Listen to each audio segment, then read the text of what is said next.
Are you worried about the mood in the country? Well, yes.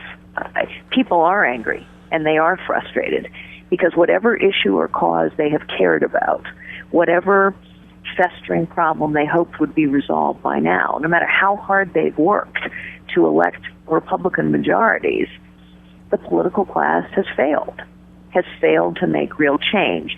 You see, I believe the answer to this is to channel this anger, this frustration, and this disappointment to actually challenge the status quo. That is what I intend to do as President of the United States. So what I mean by that is the way to channel this anger and frustration and disappointment is to talk directly with the American citizenry and ask them what they think needs to be done, because actually they know what needs to be done.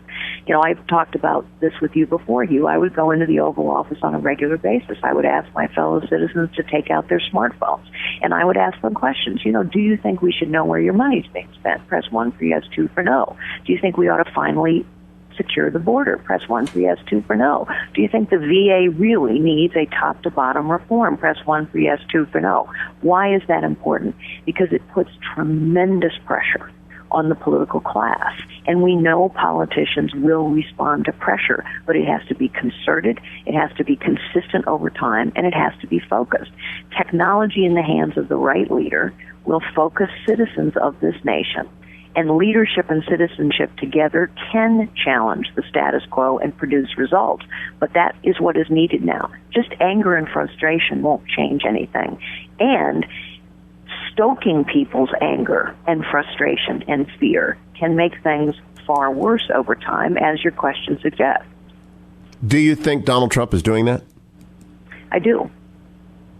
And where does that lead? Does that dissipate, or does it build to a majority on his part? I don't know. I don't know. What I am focused on is talking to people about solutions, because there are solutions to every one of these problems.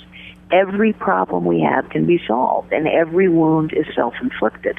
But it will take real leadership that has a proven track record of problem solving, challenging the status quo, producing results. I have that track record. I think my track record is superior to anybody's in the field, and I am a real outsider. And it will take citizens to help the leader challenge the status quo.